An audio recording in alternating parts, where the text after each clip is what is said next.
하나님 말씀 고린도전서 7장 17절에서 24절의 말씀입니다. 고린도전서 7장 17절에서 24절의 말씀 우리 한 목소리로 같이 읽도록 하겠습니다. 고린도전서 7장 17절에서 24절입니다. 시작.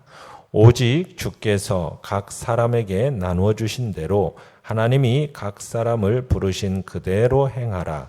내가 모든 교회에서 이와 같이 명하노라. 할례자로서 부르심을 받은 자가 있느냐? 무할례가 자가 되지 말며 무할례자로 부르심을 받은 자가 있느냐? 할례를 받지 말라. 할례 받는 것도 아무것도 아니요 할례 받지 아니하는 것도 아무것도 아니로되 오직 하나님의 계명을 지킬 따름이니라. 각 사람은 부르심을 받은 그 부르심 그대로 지내라. 내가 종으로 있을 때 부르심을 받았느냐? 염려하지 말라. 그러나 내가 자유롭게 될 수 있거든 그것을 이용하라. 주 안에서 부르심을 받은 자는 종이라도 주께 속한 자유인이요 또 그와 같이 자유인으로 있을 때 부르심을 받은 자는 그리스도의 종이니라. 너희는 값으로 사신 것이니 사람들의 종이 되지 말라. 형제들아 너희는 각각 부르심을 받은 그대로 하나님과 함께 거하라. 아멘. 오늘 말씀의 제목은 소명의 원칙이라는 제목으로 말씀을 나눕니다. 7장에서 우리는 지금까지 결혼 생활에 대한 권면을 보았고 그러면서 적용시켰던 원리를 이제는 보다 확장시켜 그리스도인의 전반적인 삶에까지 적용시키는 것을 보게 됩니다. 그러니까 결혼 여부 그 자체가 중요한 게 아니듯이 성도들도 세상적인 어떤 신분, 처지 그게 어떠하든지 거기에 얽매이지 말고 그 주어진 상황 속에서 하나님의 뜻이 무엇인지를 분별해서 그에 합당한 삶을 살아야 한다는 것입니다. 아니, 괜찮습니다. 살아야 한다는 것입니다.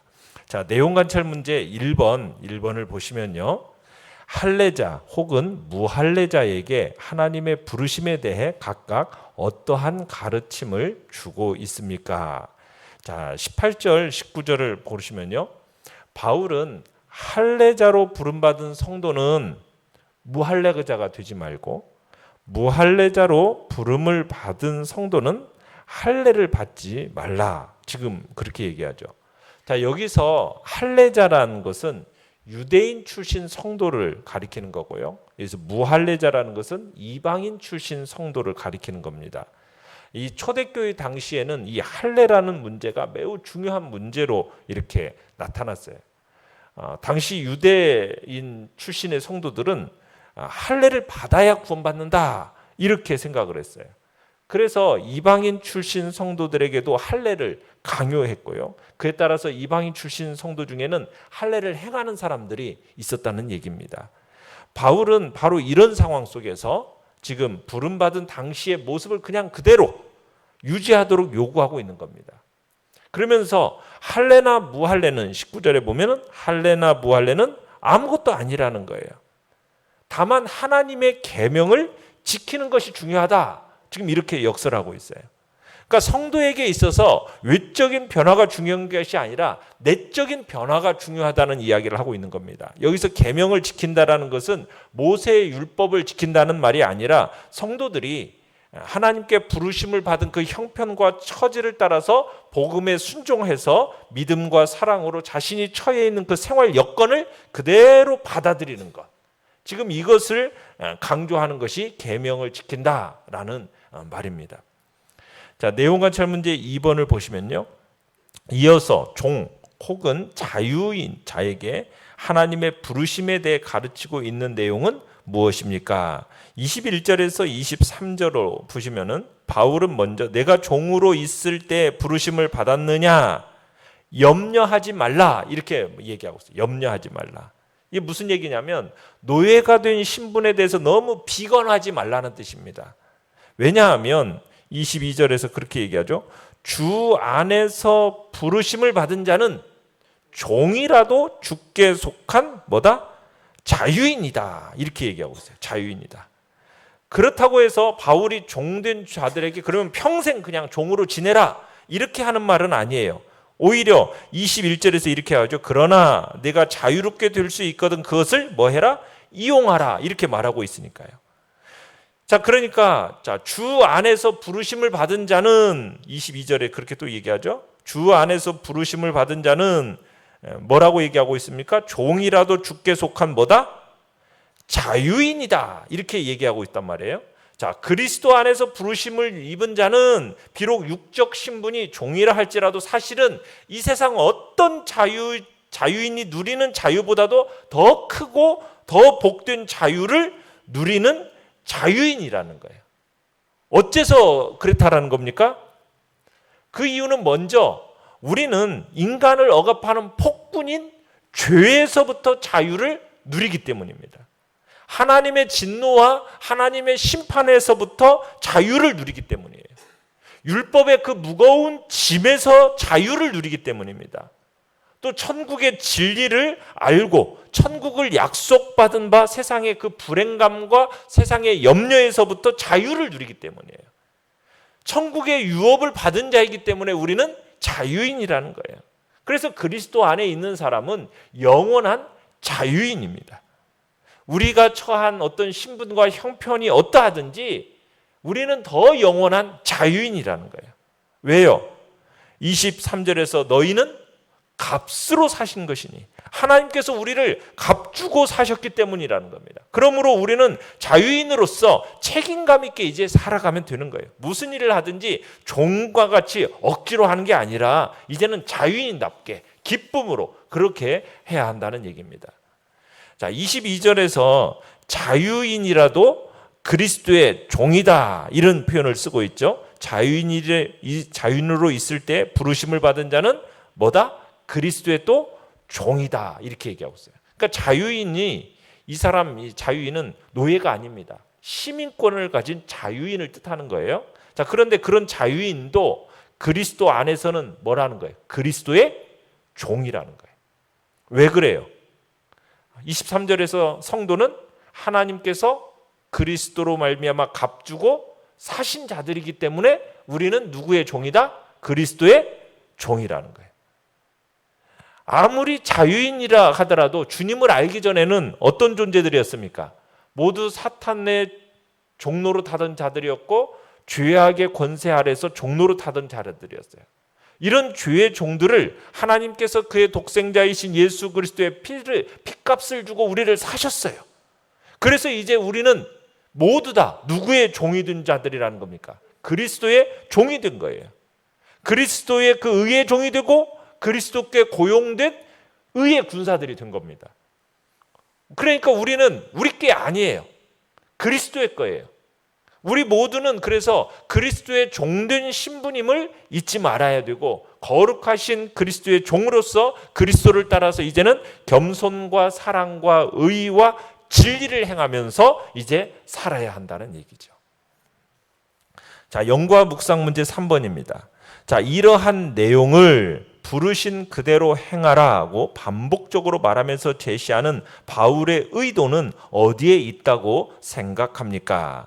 그러니까 17절, 20절, 24절을 보시면요. 17절에도 오직 주께서 각 사람에게 나눠 주신 대로 하나님이 각 사람을 부르신 그대로 행하라. 그 다음에 20절에도 각 사람은 부르심을 받은 그 부르심 그대로 지내라. 또 24절에도 형제들아 너희는 각각 부르심을 받은 그대로 하나님과 함께 거하라. 자, 이 말이 의미하는 바는 뭐냐면요. 지금 현재 자신이 처한 지위와 형편에 만족하라라는 얘기입니다. 만족해야 한다는 얘기예요. 지금 바울이 이런 교훈을 주는 이유는 뭐냐면요. 이 당시 사회 체제 그리고 교회 구성원들의 신분 이것과 관계가 깊습니다. 초대교회 당시는 로마 제국 시대예요. 이때는 귀족 신분이 있고 자유시민이 있고 노예 이런 사회적 신분이 비교적 뚜렷하게 구분되어서 유지되고 있었어요. 자, 그러한 이유로 교회 안에도 이런 여러 사람들이 뒤섞여 있었어요. 또 유대인이 있고 이방인이 있습니다. 민족적 구분까지 있었어요. 그래서 교회 안에는 서로 다른 신분과 처지에 있는 사람들 간에 자연히 어떤 일이 생기게 됐어요? 이질감이 형성되는 거예요. 은연원 중에 반목이 생기는 경우가 생기더라는 거예요.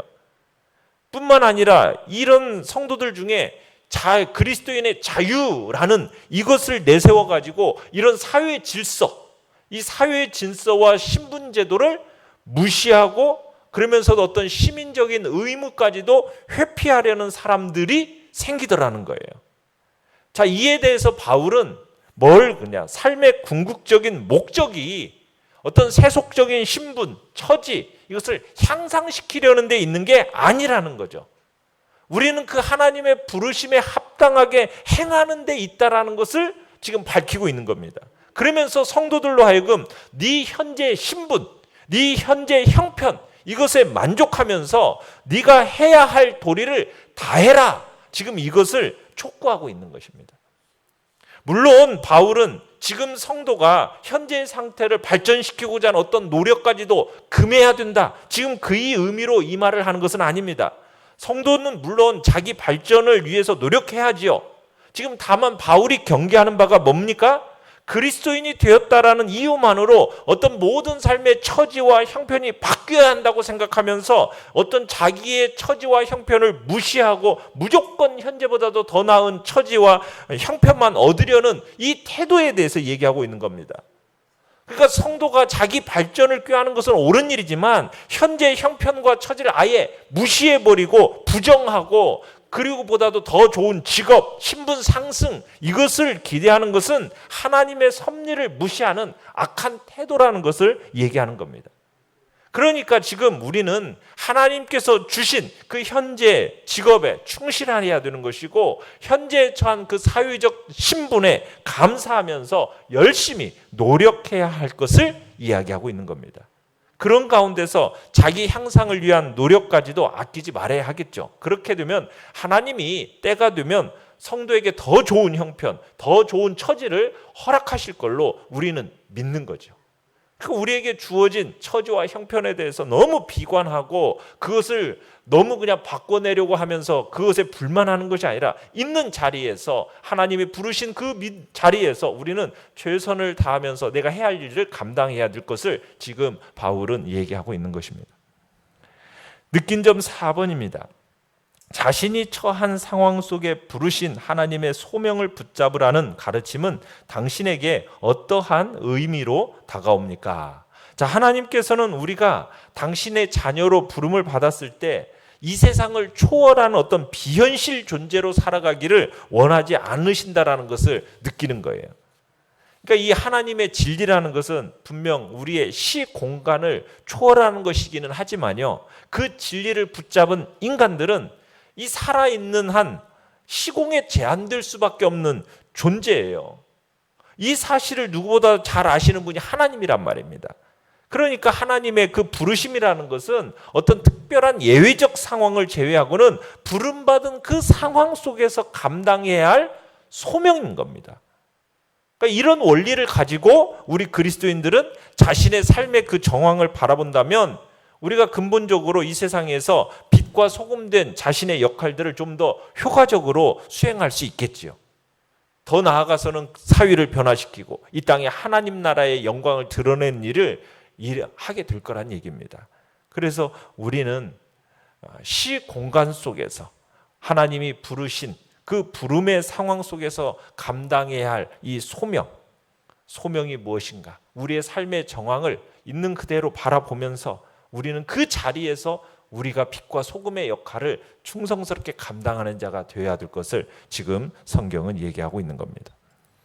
결단과 적용 5번입니다. 당신이 처한 상황 속에서 하나님의 소명은 무엇이라 생각하며 그것을 이루기 위해 당신이 준비하거나 행해야 할 일은 무엇입니까? 여러분 지금 있는 그 상태에서 여러분은 그대로 그리스도의 종으로서 행동하시길 바랍니다. 여러분이 이게 아무리 비천한 일이라 할지라도 인간을 위해서 하는 게 아니에요. 우리는 누구를 위해서 하는 사람들입니까? 그리스도를 위해서 일하는 사람들이에요. 이게 그리스도인의 삶의 자세인 거죠. 불신세계 사람들은 자신의 어떤 외적인 조건에만 신경을 써요. 거기에만 관심을 가져요.